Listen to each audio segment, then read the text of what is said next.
Hey folks, Rob here bringing you another video. This one's going to be on rule discussion. So, Journal 16 dropped at ASLOK 39 this last weekend. And inside there's going to be a bunch of rule changes. If you've watched any of Kurt's videos, we're not dead yet with him and his son. Then he dropped that there are going to be some changes coming in 16, and they are now out. I don't have the magazine yet. It's not going to come here in Canada probably till later. And I'm not going to get it maybe until December, maybe even January. So, and who knows how much that's going to cost me. But on the Game Squad forums in the photo collection for ASLOK, somebody posted these. Now, these are done up by Brett Hilbrand, who is the tournament director for ASLOK. And he posted the summary of the changes that they're going to implement. Now, as usual, because of the complex nature of the rulebook, the concept, from my understanding, reading the text on the Discord ASL server as well as from the Game Squad forum, is that these were a bunch of rule suggestions implemented by Plev and McGrath.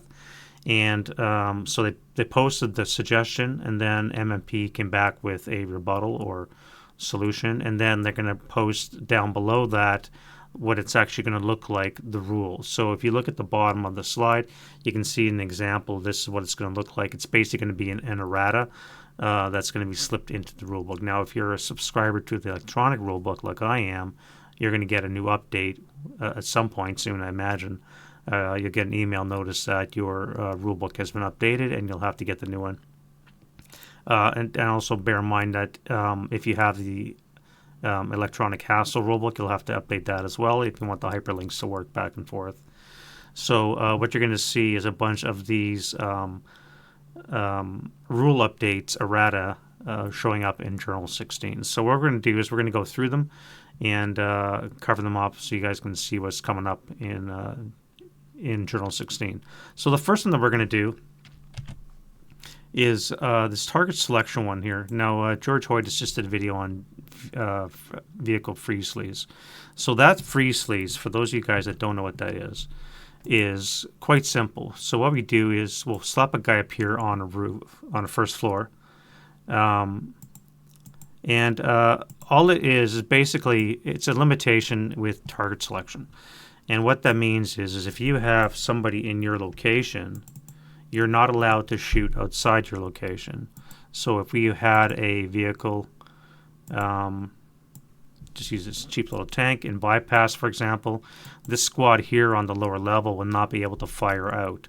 Now, it's sleaze freeze because normally what happens is you're not going to send a tank in by itself.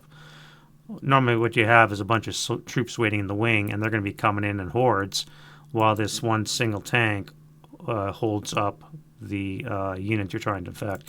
You're not going to do this against one guy. If this is your Death Star with 2 heavies, a medium, and a neg 2 leader, and it's pinned down with a little pesky little tank like this, while the rest of your units are moving unhindered, relatively, to do their objectives, then it's a sleaze freeze. That's the point of the tactic. Now, because of the nature of the rules, again, it allows for this. Normally, you're not allowed to hinder the effectiveness of units at higher levels. So in this case, because this tank is buttoned up, this 628 on the first level will not be affected. However, again, because of the rules, if this tank becomes CE and it has a functioning anti-air, this one doesn't, so bad example. Let's bring one that does. Here, let's swap that out. Bring in this Mark III. And we hit crew exposed. We have 2 firepower AMG. And now we can threaten the upper levels. Now the 628 is unable to fire outside there as well. So again, if you had a Death Star up here on a second level, again, a couple of heavies, a medium, and a neg 2 leader, even though this is 2 levels higher than the tank, because the single pesky +2 crew exposed turret commander, your Death Star is unable to fire outside. Until this vehicle is removed, destroyed, what have you, or forced to button up, these guys here are incapable of doing anything. So what they've done then is they've changed the rule to now reflect that. Basically, if you're at higher levels, you're not going to be impacted by a crew-exposed vehicle. All right, it's only going to be the same location. All right, so same location only. You don't have to worry about the freeze sleeves tactic anymore. Now, what they've also done in the process is made the freeze sleeves a little bit more deadly because of the nature of close combat. Now, what they've done is they've applied street fighting and the ambush are now cumulative, which means you can get a -2. Normally, it's one or the other because they don't allow you to do both.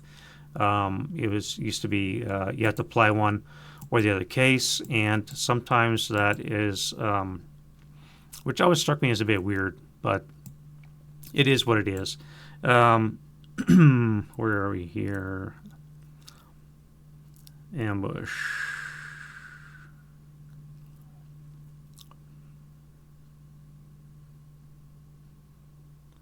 Why am I missing it?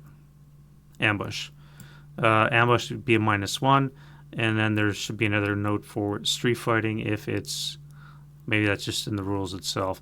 So it's not in the table itself, but if you look at the actual rule for street fighting, which again splintered over the several chapters, it'll let you know that you can only use one or the other. Now you can use both, which makes this 628 now attack a crew-exposed vehicle even deadlier in close combat, because this building is a ambush terrain. So assuming you get ambushed, you could have a -1.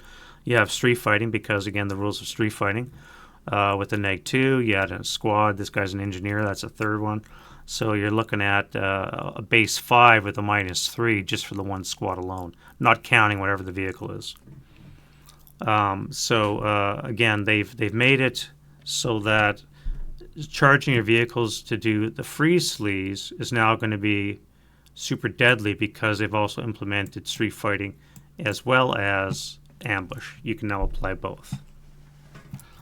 Now, another one that is cropped up as well is the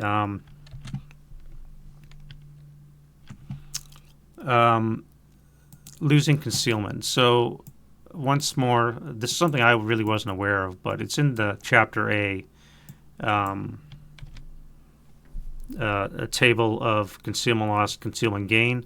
Whenever a vehicle enters your location and ends its move in your location, whether you're concealed or not, when you're concealed, you automatically lose your concealment. There's no die roll, no nothing. What they've done is you now have a choice right here. We skipped one, but we'll get back to that. Right now you have a choice where you can roll basically a patsy to retain your concealment and therefore not lose it. So it's not automatically going to strip your cover. Now, this came into play with me in Caslo when there were a bunch of late tankettes, if you will. Then they're running around right through my lines with my what was it plane? I think it was Russians or Hungarians or something. Anyway, I had a bunch of not the strongest troops, and there were a bunch of tankettes, and they were stripping my concealment. And of course, once you're stripped, you're that much easier to kill, and of course, it's a huge pain in the ass. Now I would have a chance of actually keeping my concealment. So again, that's going to be going bye-bye. And then what they've also done is when you enter a location, again, a good trick for half squads. This has come up. I think I covered this. I can't remember. And I know that other people have covered this. But when you have a concealed unit and you send in a half squad, say right here we want to dash across into the street, because this guy's not known, I can declare a dash into D2. And when I do, I'm going to either find out this is a dummy, or in this case, he's going to have to temporarily reveal, and I'll get pushed back into the street where he can wax me if he wants to. He doesn't have to. In the past, whatever possessions he had, he would become known as well. It can say, shit, he's an engineer, he's got a DC, a flamethrower, what have you. I'm not going to send the rest of my guys across the way. Now he would just say, oh, look, it's a 628 engineer. I wouldn't know that he would have a flamethrower, right? Next up, we have road bonus cannot be used to search. So, which kind of makes sense. You're already running down the road. So if you get the road bonus, which gives you that extra move for all your movement along a road. So we have a standard 4 here. If I want to CX, I would have 7. Normally it would be 4 plus 1 would be 5. So let's CX this guy here. 1, 2, 3, 4, 5, 6, 7 with the road bonus, and then I want to do a search. Well, I'd have to do 6, and then I'd have to do a search. You're not allowed to do a search with that freebie road bonus search. There might be some interpretation of the rule that may allow you to do that. They've basically come out right now and they're going to say you're not allowed to do a search with that extra bonus you get from the road. Okay. This is a big one here. Foxholes used to be called death traps because it's a weird loophole, because when you were routing out of a foxhole, you were safe. You just paid the entry cost of whatever hex you're moving into. If you're an infantry unit that is not broken and you want to advance out of a foxhole, you're paying 1 to exit the foxhole. Now you're in open ground and you can get shot as an open ground, and then you move into whatever adjacent hex you were. It's very weird.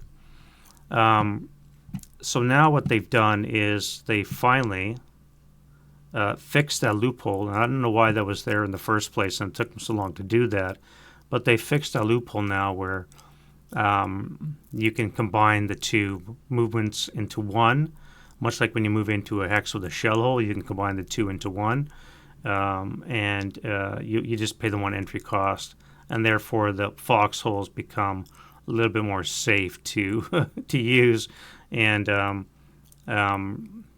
when you're using assault movement and such.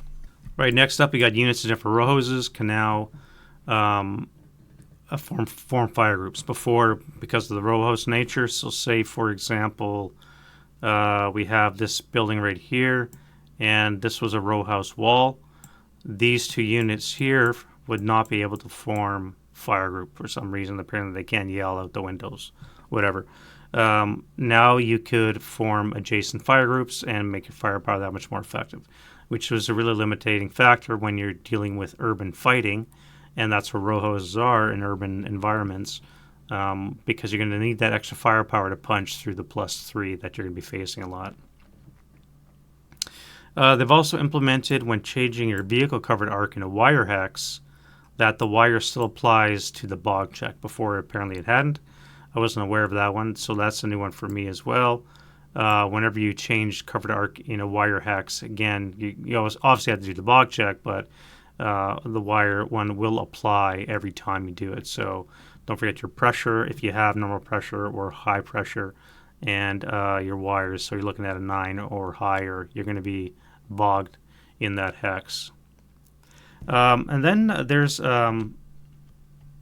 bounding first fire. So this one has to do with crew exposed status. So I'm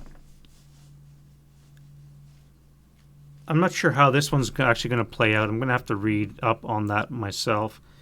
But apparently there's a point between when you take a bound and when you fire and you're switching position, which you're only allowed to do once in a movement, by the way.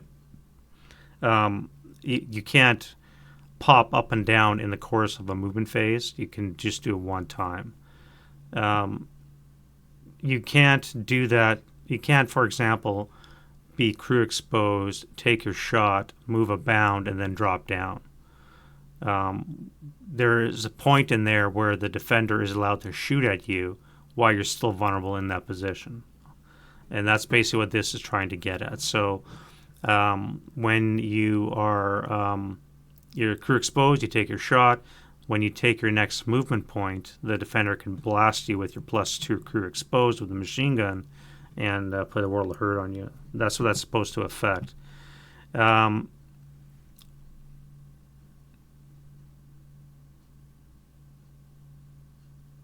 yeah, and that's basically what the rest of this is saying here as well. And that goes also for crew exposed and dispensing any smoke. Starting at the movement phase is still allowed. So basically, like I said, so you're still going to be allowed to dispense smoke at the start of the movement phase. Defending first fire is allowed on any preceding MP expenditure. That one, again, is just... I'll have to read up on that one. This one here, I'm not... That's the last blue outline bullet. I'm not too sure exactly what that means right now. Just too early in the morning right now. I'm just not grokking what that says. But at any rate, we'll see. And then lastly, or almost done, we have target size. Does not apply if the target is out of LOS. Now, call me crazy, but I've never run into a case where I've used a to hit die where target size applies that you're never out of LOS.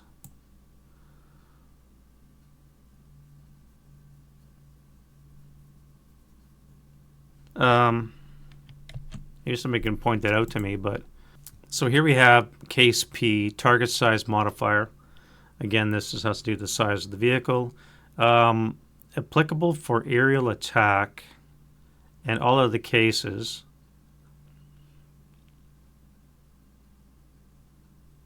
Suppose if you're firing area and you're firing, like, for example, a mortar, and your mortar's behind a tree, and you're firing a mortar at an upper level, and it's going to land at the base level of the hex. I suppose you could see that, so you might not actually hit the vehicle. You could hit higher levels. I suppose that's maybe what they're talking about. I really don't know what they're referring to with you do not hit a you do not count the target size if the target's out of LOS. I mean, that's kind of intuitive anyways. I don't think I've encountered that. But maybe that's what they mean. If you, for example, here, we have a tank. Where's a good example? Let's say I have a tank here in bypass. And then we have a German unit up here on a first level. And we got a Russian here with a mortar tube.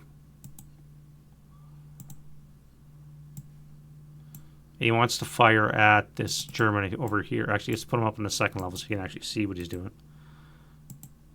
This guy wants to fire here. Now, normally he would not be able to hit the vehicle because, no, that wouldn't work because his shot would land in the hex. It would affect the vehicle regardless of target size. Unless he rolled. No, it would hit anyways. Yeah, I'm not sure what this one refers to. So this one here, apologize. I'll have to read this one when it comes out. If you guys know what this one means, because if you have the magazine in your hands, please comment down below. I'm not sure what this one actually is talking about. Again, I don't have the magazine, so when you look at it, you're going to see Steve and Mike's comments on it. You're going to see the rebuttal from MMP, and then you're going to see the actual errata for that. So it might make more sense in that case. Right now, I'm trying to look at the end state solution and figure out why that is. Second last, we have flamethrower to kill attempts versus vehicle are now harder, as you're going to have more cases applying. So we're going to have A, K, and R applying. So outside the cover arc changed. So this is going to apply to vehicular flamethrowers if you have to change your covered arc. And K is concealed targets are going to be have now. Interesting. As well as any LV hindrances. As well as moving targets. We get a +2 if the target is moving. And if the fire is in motion or non-stopped. So that's a lot of modifiers you could potentially have. Case A, you could have any one of these depending on what kind of tank you have. So if we had a flamethrower OT-34,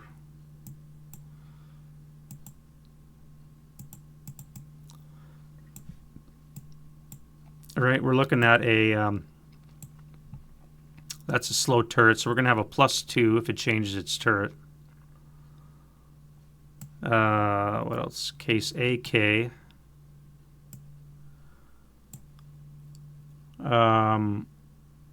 So he's firing a concealed target, could be +4.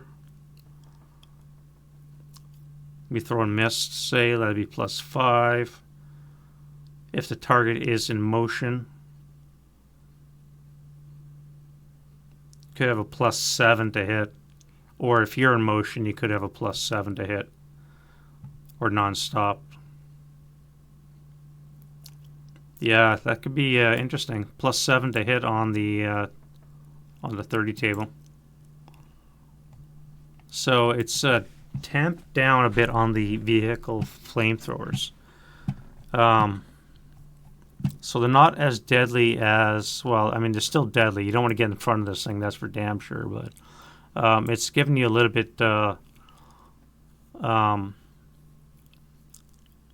less punch, let's say. A little bit less, not that much less. You just, like I said, you don't want to get in front of this thing. When he does his overrun, you still want to die. You're still going to die. And then lastly, we have a coax on a non-turreted vehicle. It's treated as a non-turreted weapon, which again makes kind of sense. Normally it's a pintle mount anyways. And you might have limited traversability, but you're still going to be limited to the covered arc of the vehicle. And you can fire as the main armament does while the vehicle is hauled down. Again, this one just strikes me as intuitive. I'm not sure why they needed to make this rule. If you're hauled down, you can only fire your coax. If you're non-turreted, you can only fire your coax in the covered arc of the vehicle anyways. I've never fired a coax in a non-turreted vehicle outside the covered arc of a vehicle.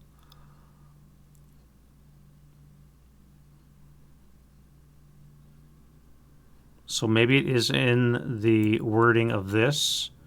Treated as a non-turreted weapon and can fire as the main armament can while the vehicle is hulled down.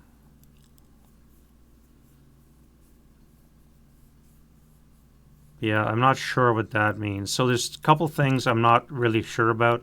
I'm going to have to read the original intent of the rule change as well as MMP's response to that. But yeah, so that's basically the rule changes that are going to be coming out in Journal 16. There might be more. Again, I don't have the magazine. Never went to ASLOK. But those of you guys that did go and do have it, if you can explain those two that I talked about that are vague, please comment down below. And those of you guys that are going to get the magazine before me, by all means, comment down below. It'd be interesting to understand what those ones are referring to. And yeah, so interesting changes. I think those are all good. Some of them were long overdue. And this is the first major update for the rules in probably 25 years, ever since MMP took over and came up with the second edition rules. So having a lot of these changes could make it a lot more, well, they're going to erase a lot of the loopholes, especially the first two bullets with the sleaze freeze now effectively eliminated and are definitely impacted. And vehicles now being more vulnerable to ambush and street fighting. You're not going to sacrifice the vehicles as easily, knowing the extra -1 could apply. So, but yeah, I just want to have a quick video to show you guys what's coming out in the Journal 16, and you're going to see several unboxings coming out from that. I imagine Neil already has one in the can, as well as Ritter Krieg is probably going to be putting one out too. So when I get mine, I'm going to be doing one as well. And until then, we'll see you guys next video. Bye-bye.